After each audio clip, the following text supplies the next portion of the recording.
I'd like to tell you about my quest to find a more accurate account of the past. I want to understand why my grandparents had to flee from their homeland of Slovenia. I tried to reconstruct Europe of then and now. Today, I'd like to focus on 4 areas: my family history in Eastern Europe, the difference in treatment of women in Celtic times and now, the importance of Celtic descriptive naming, and the effects of empire on Eastern Europe. I've dug deeper and deeper into the past to understand the present. My books have pushed me to ancient beginnings that cast new light on Eastern Europe. I'll share some of my findings with you and hope that you too will find my work exciting. Since I began writing books some 20 years ago, I'm more aware of how much disinformation there is in the historical record. Science is exposing deep-held myths. Genetics and archaeology are giving us new tools to catch old falsehoods. It's not my intention to offend anyone, and I'm sorry if I do, but I trace what I see to where it leads. The results are sometimes unexpected. So come with me now on an expedition into our past. We'll start with Africa.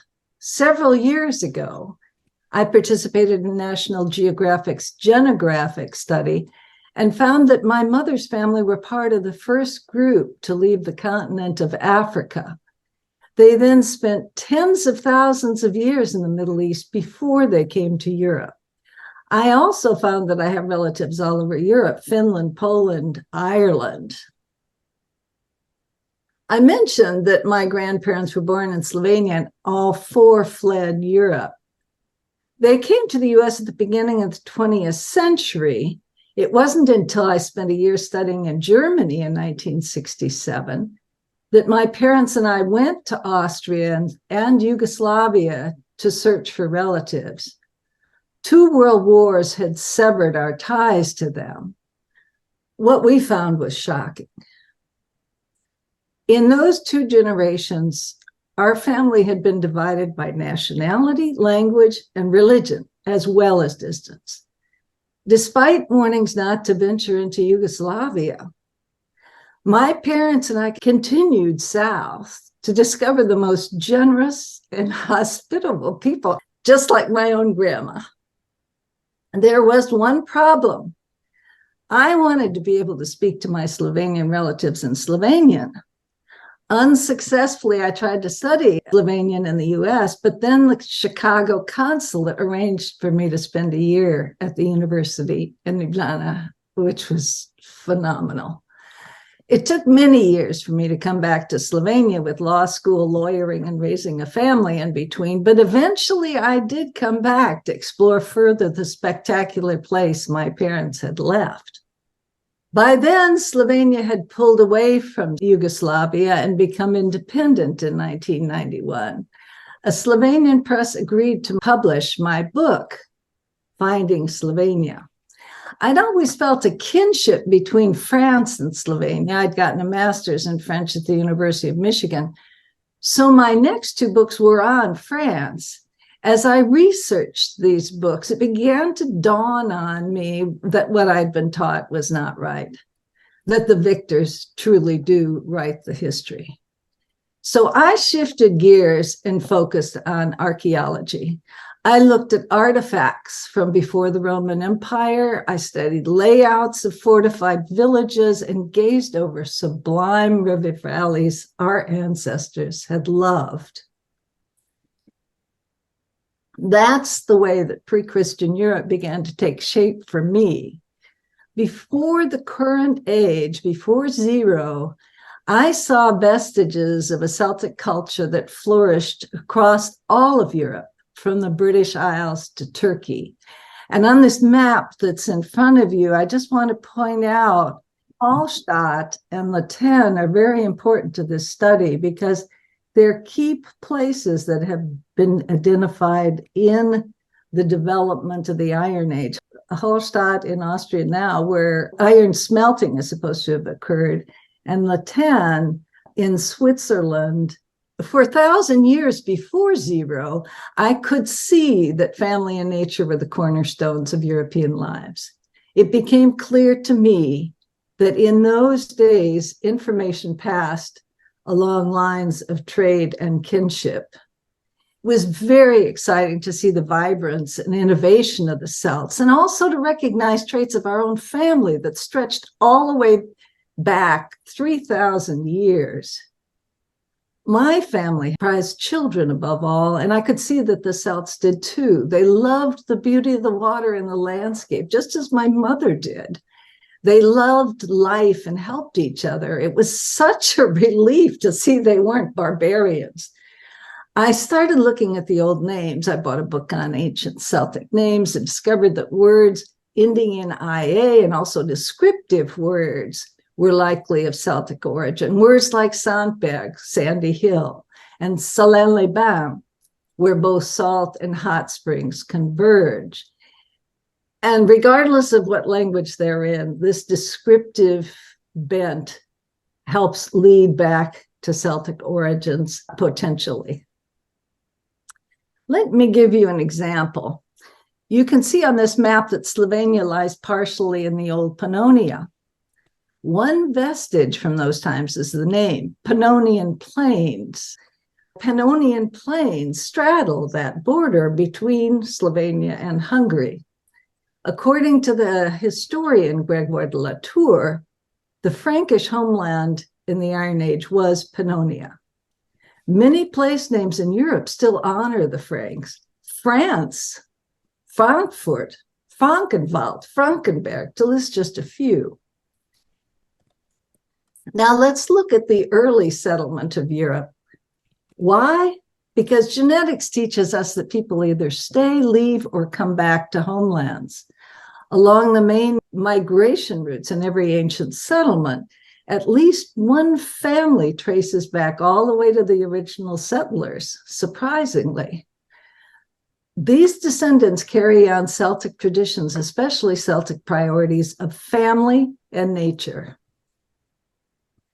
Now imagine families who survived the last ice age in the time known as the Magdalenian geologic era.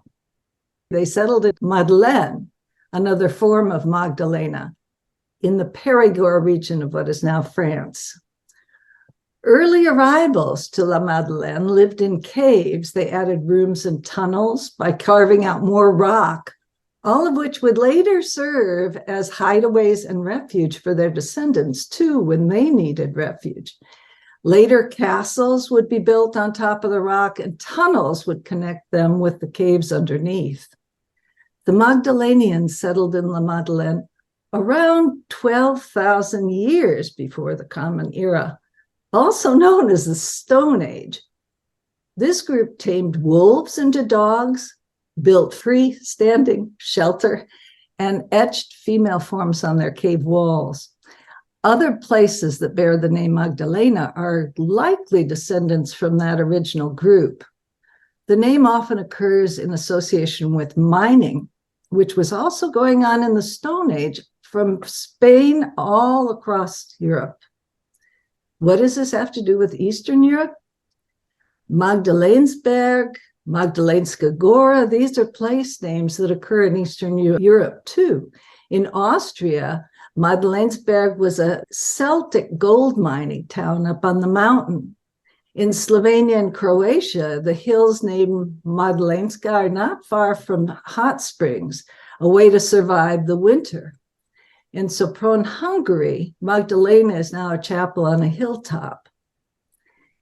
In the times when Europe fell under feudal church-state rule, naming became crucially important for Celts as a way to carry forward information.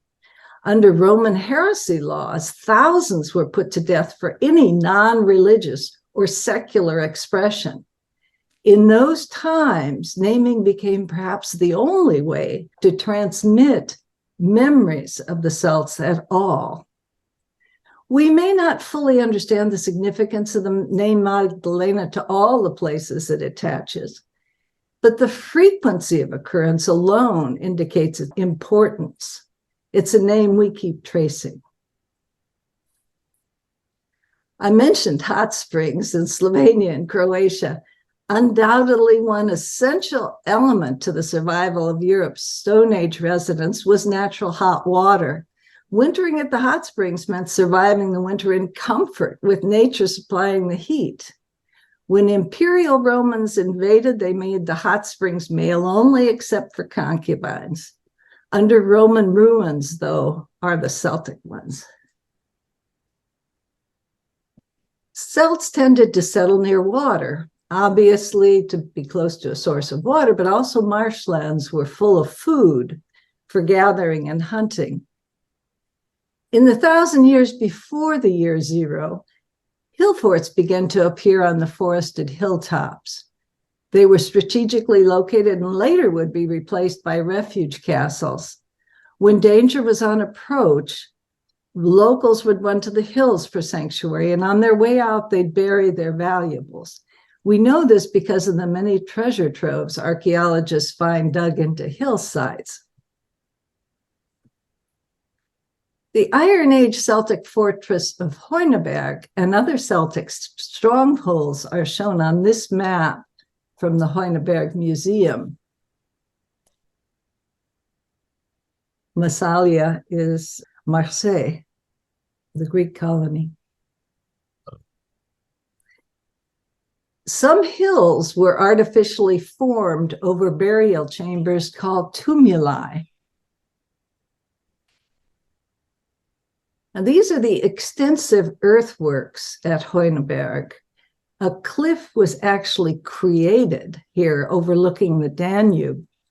The Rhine and the Danube rivers together form the major corridor through Europe. The Danube flows all the way from the Black Forest to the Black Sea through 10 different countries now. In addition to its architecture, planning, and earthworks, Celtic Hoyneberg excelled in weaving. Note the subject matter in this scene: the funeral entourage, the wagon, the horse, the birds, the rhythmical patterns, the precision, the intricacy, the artistry.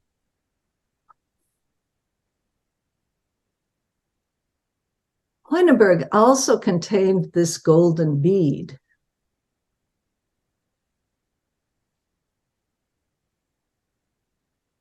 Europe is rich in gold, from Ireland to Eastern Europe, and the gold was mined even in the Stone Age, 12,000 years ago.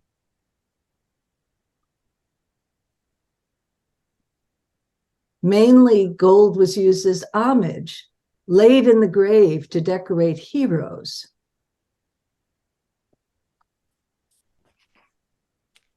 Many graves were said to hold young male princes, but are now identified as the graves of women warriors, thanks to DNA testing. This gold torque came from one such grave, along with a ceremonial wagon and an enormous wine jug. Homage was paid to heroes in many ways, including on gold coins found in graves and physical likeness in statuary and figurines. Celts portrayed women with their eyes and head up. Armor also evinces the role of Celtic women as part of the defense force. Who were some of the families who fought Rome's invasion and occupation in the early centuries of the Common Era?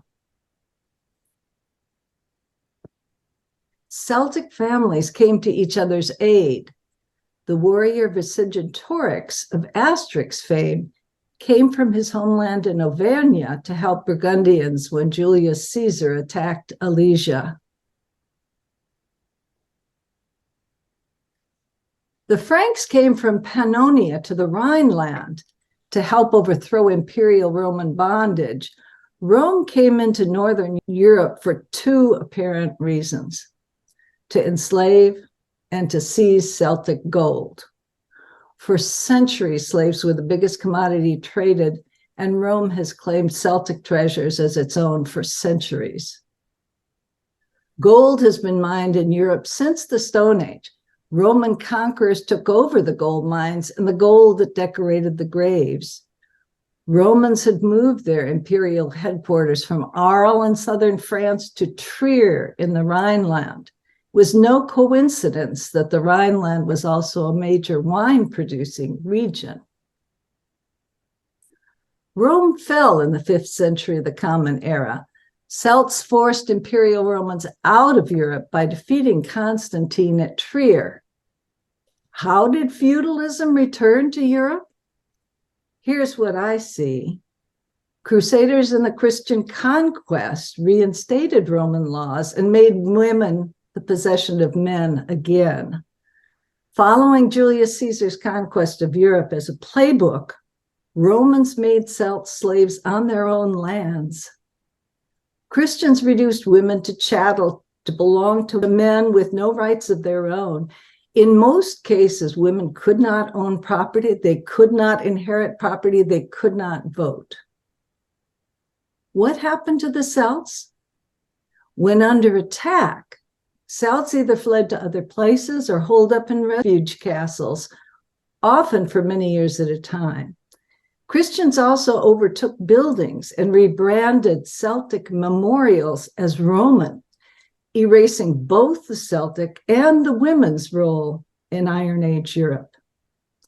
For the first 1,200 years, Christian crusaders were under instruction to destroy all Celtic traces. Then church-state policy changed from annihilation to rebranding Celtic buildings, names, and practices from Celtic to Christian. Sometimes this has curious consequences. I'll show you later. Roman Christianity overtook refuge castles and made Celtic halls into churches. Installing a priest in each fest hall turned everyone's favorite gathering place from secular to religious. Christianity was the state-mandated religion, so anyone not professing to be a Christian became the enemy, to be robbed and killed. Many secular abbeys had been founded and run by women as part of the family domains. Christianity expelled women from the abbeys and made them male-only and religious. Women who had been respected as healers, scholars, architects, and druids were reduced to the property of men to be bought, sold, and traded. The church state strictly banned secularism and made secular expression punishable by death.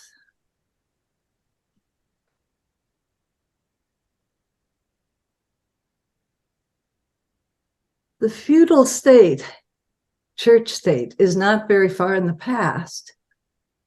The Habsburg Empire reigned at the beginning of the 20th century when my grandmother escaped from Europe.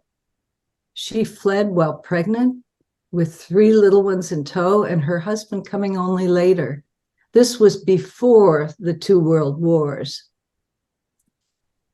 In those early 20th century times, a woman in central Slovenia began digging up thousands of Celtic artifacts. Soon she was also excavating in the old salt mining town of Hallstatt in Austria. The only part of her collection that's in the US belongs to Harvard's Peabody Museum. Harvard Press has written a book about her that showcases her finds. And here you can see on this front cover of the book that Harvard put out, she's looking into a tumula. The Duchess of Mecklenburg's discoveries showed pre-Christian capabilities in metallurgy and secular expression. but they also challenged the old notions of Christianity. Shortly thereafter, World War I began and halted archaeological explorations for the better part of the century. Hallstatt is in the Salzkammergut, where salt has been mined for 7,000 years, since salt was first recognized as a preservative, antiseptic, and healing agent. Note that Hallstatt is named descriptively as the place of the hall, the Fest Hall. The Duchess of Mecklenburg is associated with various parts of Europe. Mecklenburg was a family domain now in northern Germany. Family domains used to make up Europe, and they were all connected by trade and kinship. Empires used divide and conquer tactics to chop up the domains, much like my family was chopped apart in the 20th century. The Duchess of Mecklenburg herself would have been part of the Celtic defensive governing system.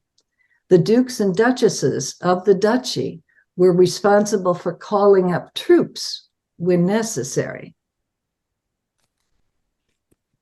Depictions of women holding swords are likely being honored as defenders, as heroes.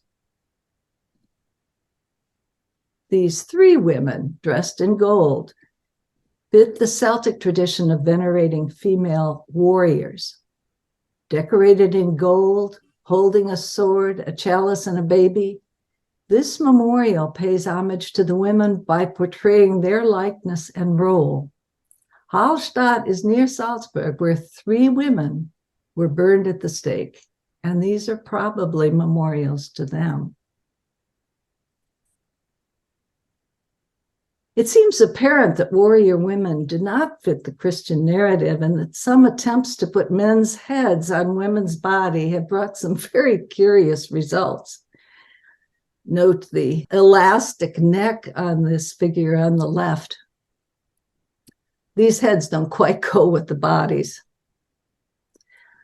Under the Celtic culture, women were venerated, treated equally with men, and often hidden away to escape enslavement and death. Without male and female defenders over the millennia, we would not be here today.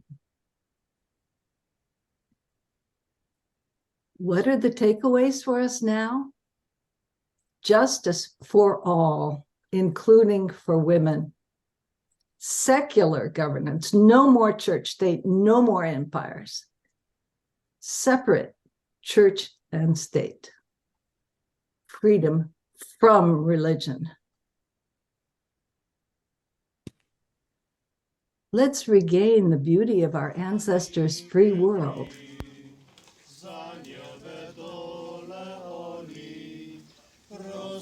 Thank you again for letting me share my findings with you.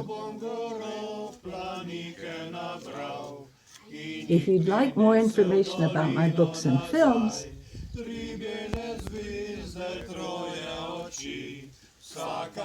I invite you to visit my websites, Hidden Women Books, Lexicus Press, Amazon author page, and YouTube channel, Jacqueline Widmar Stewart. Thank you so much.